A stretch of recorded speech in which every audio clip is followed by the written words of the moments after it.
जय श्री कृष्णा। राधे राधे भक्तजनों, आज आप सुने आषाढ़ मास का अंतिम प्रदोष व्रत कब है। 7 या 8 जुलाई। जानिए शुभ मुहूर्त और महताओ। 2025 भगवान भोलेनाथ को समर्पित प्रदोष व्रत हर महीने की त्रयोदशी तिथि को रखा जाता है। आषाढ़ मास के शुक्ल पक्ष की त्रयोदशी तिथि पर आषाढ़ महीने का अंतिम और जुलाई का पहला प्रदोष व्रत होगा। इस दिन भगवान शिव और माता पार्वती की पूजा की जाती है। जुलाई का पहला प्रदोष व्रत कब रखा जाएगा, इसका शुभ मुहूर्त और महत्व क्या है, आइए जानते हैं। प्रदोष व्रत का शुभ मुहूर्त क्या है। जुलाई में आषाढ़ मास के शुक्ल पक्ष की त्रयोदशी तिथि 7 जुलाई को रात 11 बज से 11 मिनट तक, 8 जुलाई को रात के 12:39 बज तक रहेगी। प्रदोष काल में त्रयोदशी तिथि 8 जुलाई को होगी, इसलिए 8 जुलाई दिन मंगलवार को प्रदोष रखा जाएगा। मंगलवार होने की वजह से इसे भौम प्रदोष व्रत कहा जाएगा। इस दिन जेठ उपरांत मूल नक्षत्र का संयोग रखा गया। इसके साथ ही शुक्ल योग का निर्माण होगा। चंद्रमा वृक्ष के उपरांत धनु राशि में गोचर करेगा, जबकि शुक्र ग्रह का रोहिणी नक्षत्र में प्रवेश होगा। प्रदोष व्रत का महत्व। प्रदोष व्रत रखने से भगवान शिव प्रसन्न होते हैं।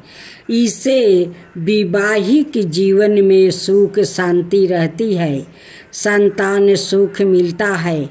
इसके साथ ही दुख परेशानियों से छुटकारा मिलता है।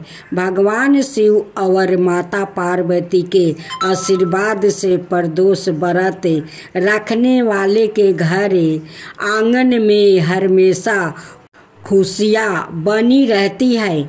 प्रदोष व्रत के मौके पर अभिषेक करना अधिक पुण्यदायी माना जाता है। प्रदोष व्रत की पूजा विधि। प्रदोष व्रत वाले दिन सुबह जल्दी उठकर स्नान आदि के बाद साफ कपड़े पहने। इसके बाद भगवान शिव का ध्यान करे और व्रत का संकल्प ले। इसके बाद घर के मंदिर में शिव पार्वती का विधि विधान के साथ पूजन करे। इन्हें स्नान कराए, गंगा जल से अभिषेक करे, रोली चंदन लगाए, धूप दीप नैवेद्य समर्पित करे, फूल और भोग अर्पित करे। इसके बाद भगवान शिव के मंत्रों का जाप करे। फिर प्रदोष व्रत की कथा का पाठ करे। इसके बाद शिव पार्वती की आरती करे। पूजन के दौरान जाने अनजाने में हुई गलतियों के लिए क्षमा मांगे। इसके बाद पूजा का प्रसाद घर पर बांटे। मंगलवार के दिन आने वाले प्रदोष व्रत को मंगल प्रदोष या भौम प्रदोष कहते हैं। इसकी कथा इस प्रकार है। एक नगर में एक सुमन रहती थी। उसका एक ही पुत्र था। सुमन की हनुमान जी पर गहरी आस्था थी। वो प्रत्येक मंगलवार को नियम पूर्वक व्रत रख कर हनुमान जी की आराधना करती थी। एक बार हनुमान जी ने उसकी श्रद्धा की परीक्षा लेने की सोची। हनुमान जी साधु का भेष धारण करे सुमन के घर गया और पुकारने लगा, हाय कोई हनुमान भक्त जो हमारी इच्छा पूरा करे। पुकार सुनकर सुमन बाहर आई और बोली, आज्ञा महाराज जी। हनुमान भेषधारी साधु बोले, मैं भूखा हूँ, भोजन करूँगा, तू थोड़ी जमीन लीप दे। सुमन दुविधा में पड़ गई।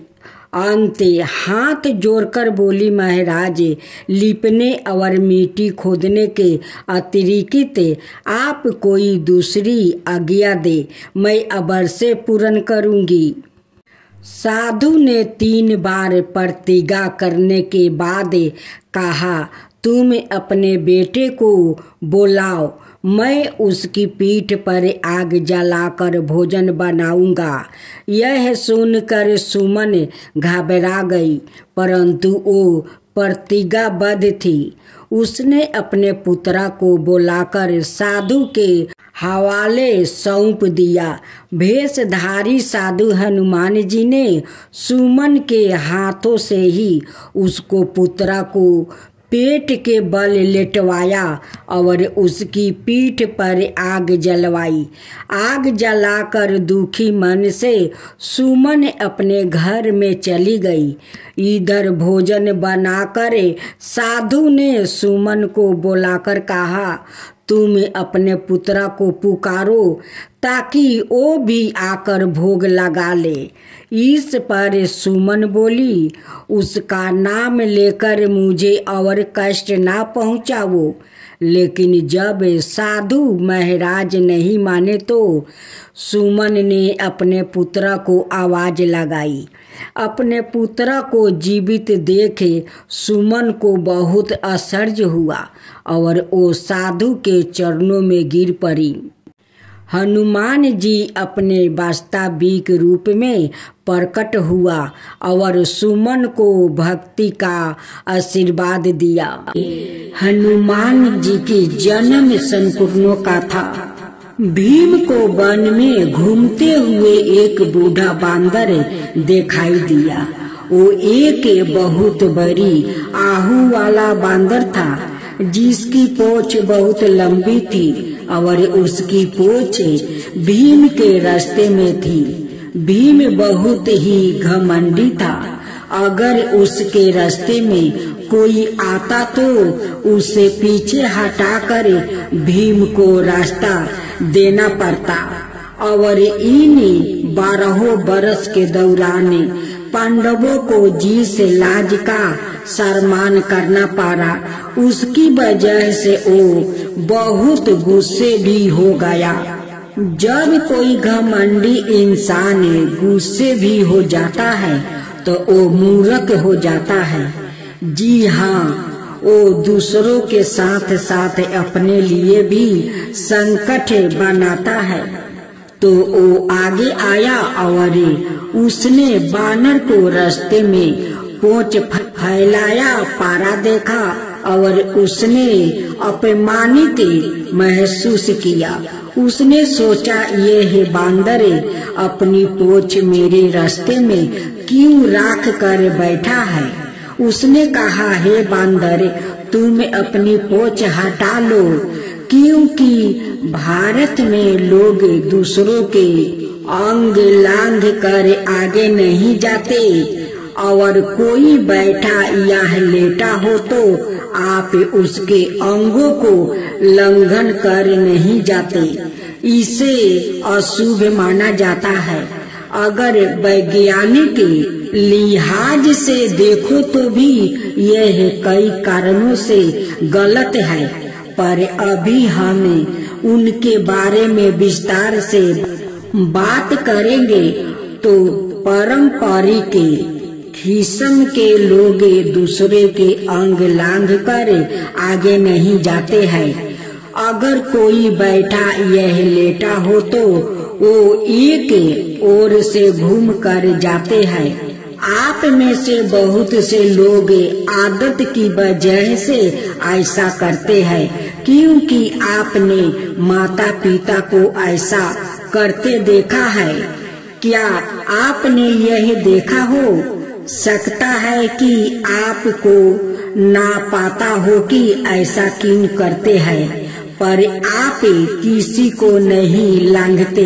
भारत में जन्मे लोग अक्सर लोग को लांघ कर नहीं जाते। तो उसने कहा, यह पोछ रास्ते से हटा लो, मुझे जाना है।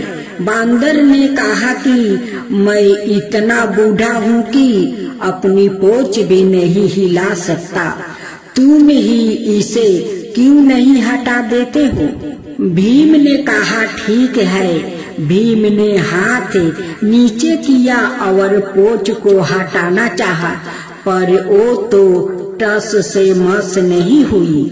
उसने अपने दोनों हाथों का जोर लगा दिया, पर फिर भी पोछ नहीं हिली। भीम को विश्वास नहीं हुआ।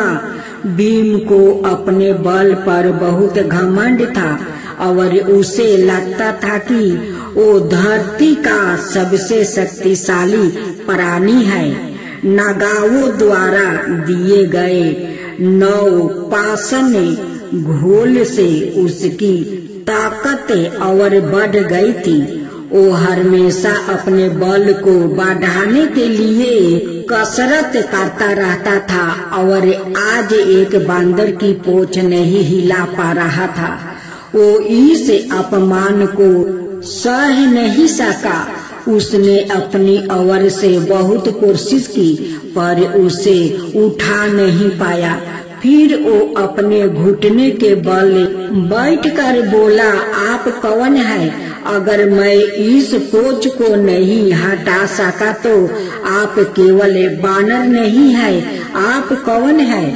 तब उस बानर ने बताया कि वो रामायण काल के हनुमान थे।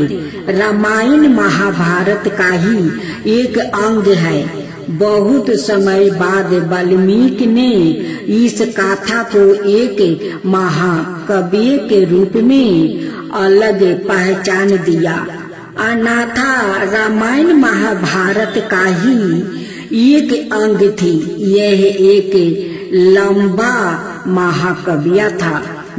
वाल्मीकि ने इसे अलग किया और राम का महाकाव्य बना दिया। अन्यथा वो भी कृष्णा के पहली अनुमा जीवन में खो जाते।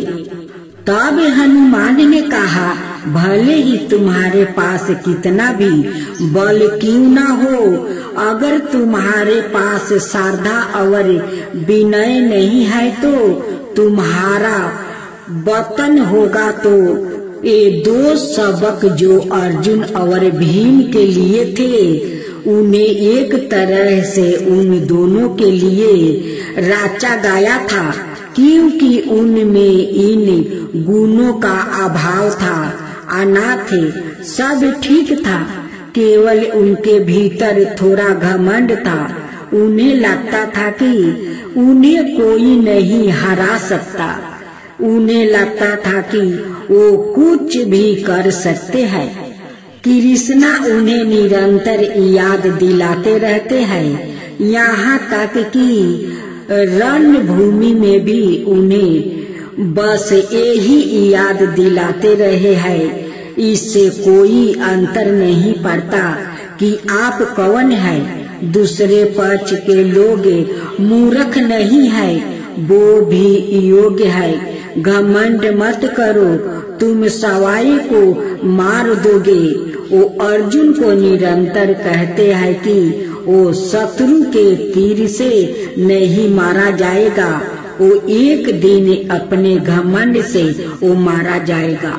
अगर उसने घमंड को नहीं छोड़ा तो उसे एक दुर्भाग्यपूर्ण मृत्यु का सामना करना होगा। इस तरह शिव से मिला अपमान और हनुमान से मिला अपमान, यह दोनों परिस्थितियां उनके लिए इस तरह प्रस्तुति की गई ताकि यह 2 लोग अपने इस दुर्घीन से छुटकारा पा सके और उस कार्य के लिए सही तरह से तैयार हो सके जो उनके लिए सोचा गया था। जेठ माह के मंगलवार को 12 मंगल और बुधवा मंगल कहते हैं। आखिर इसे 12 मंगल क्यों माना जाता है? दक्षिण भारत की मान्यता के अनुसार इनमें से किसी एक मंगलवार को प्रभु श्री राम और हनुमान जी का मिलन हुआ था और एक को हनुमान जी का जन्म। इस दिन हनुमान जी की पूजा करने से जीवन की सभी सुख तकलीफों दूर हो जाती है। वाणी महाभारत काल में एक बार भीम सेवत कमल की तलाश में गंधे मदन पर्वत पर चला गया। वहाँ उन्होंने एक बूढ़े बांदर को रास्ते में लेटे हुए देखा और उसे अपनी पोंछ हटाने के लिए कहा। हनुमान जी ने कहा कि यदि तुम ताकतवर हो तो तुम ही हटा लो।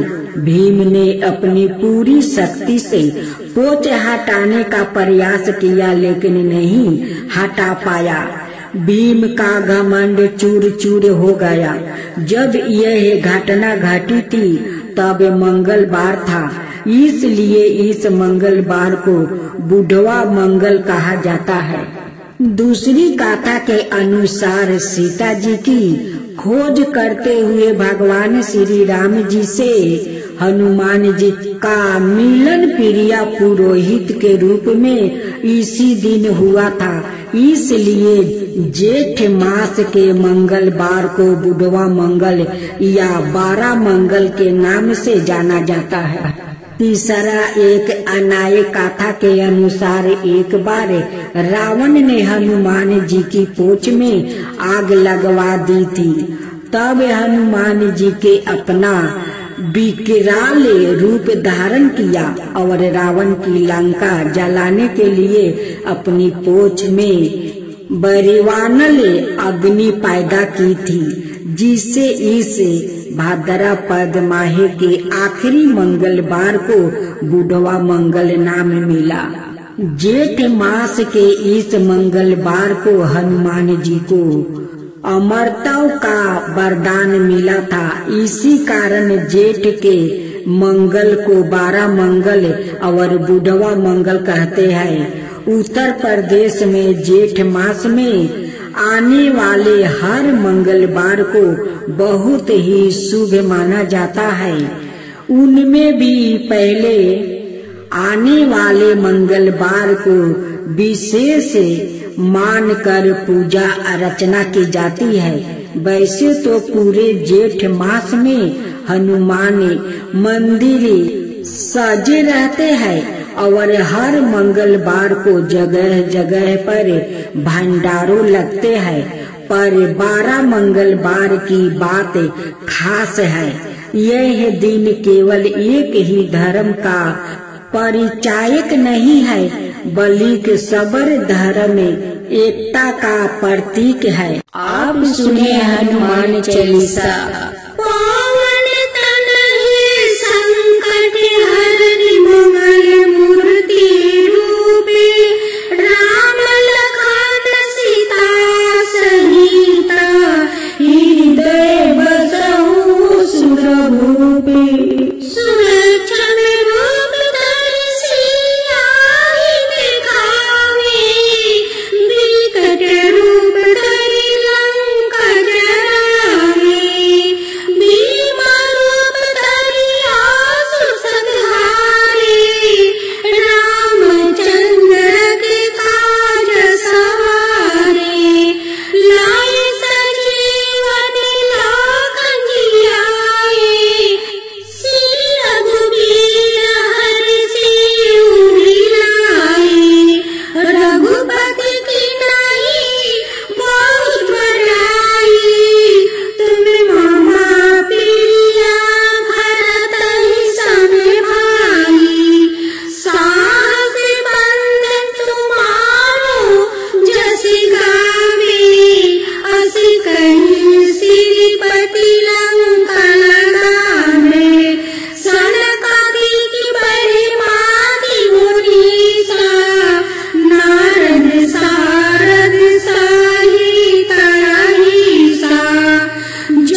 साई सर्व सुख कराई।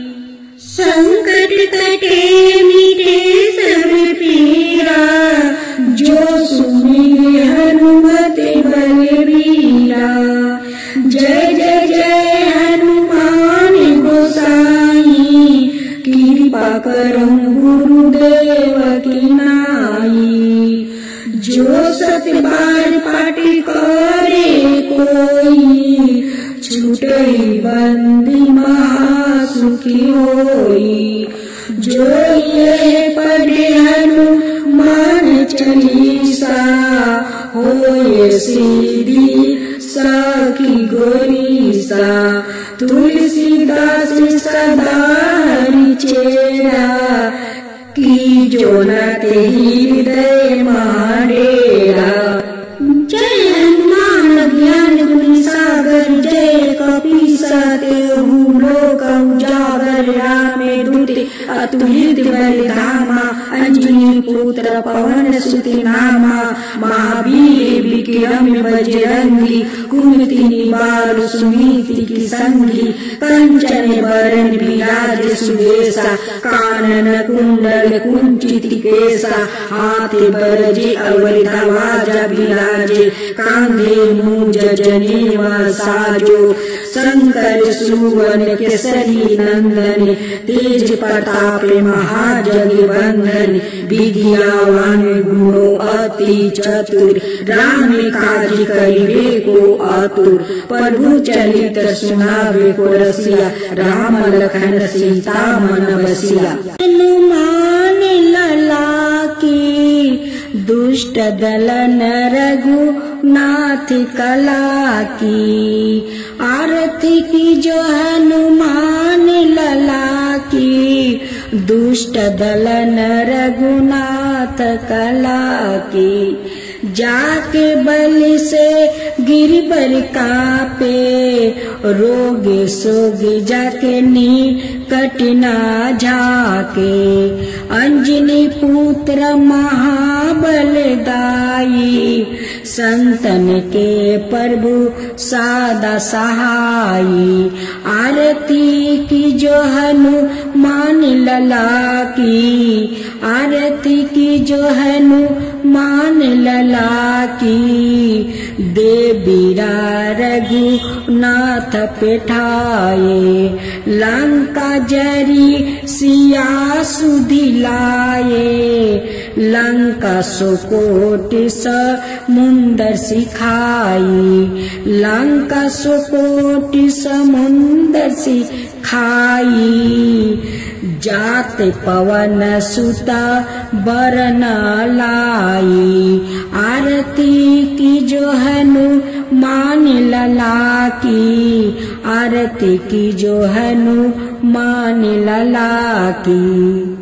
लंका जरी असुर सहारे, सिया राम जी के काज सवारे। लंका जरी असुर सहारे, सिया राम जी के काज सवारे। लक्ष्मण मूर्छित पर सकारे, आनि सजीवने प्राण उबारे। लक्ष्मण मूर्छित पर सकारे, आनि सजीवने प्राण उबारे। आरती की जो हनुमान लला की, आरती की जो हनुमान लला की। बैठी पाताल तोरी जन्मे कारे, ओही रावण की भूजा उखारे। बाएं भूजा असुर दल मारे, दाहिने भूजा संतन तारे। आरती की जो हनुमान लला की, आरती की जो हनुमान लला की। सुर नर मुनि आरती उतारे, जय जय जय हनुमान उचारे। सुर नर मुनि आरती उतारे, जय जय जय हनुमान मन उचारे कंचन थाली कपूर लो छाई आरती करत अंजना माई कंचन थाली कपूर लो छाई आरती करत अंजना माई आरती की जो हनुमान लला की आरती की जो हनुमान लला की जो हनुमान जी की आरती गावे बस बैकुंठ पर में पद पावे जो हनुमान जी की आरती गावे बस बैकुंठ पर में पद पावे आरती की जो हनुमान लला की दुष्ट दलन रघुनाथ कला की आरती की जो हनुमान लला की दुष्ट दलन रघुनाथ कला की।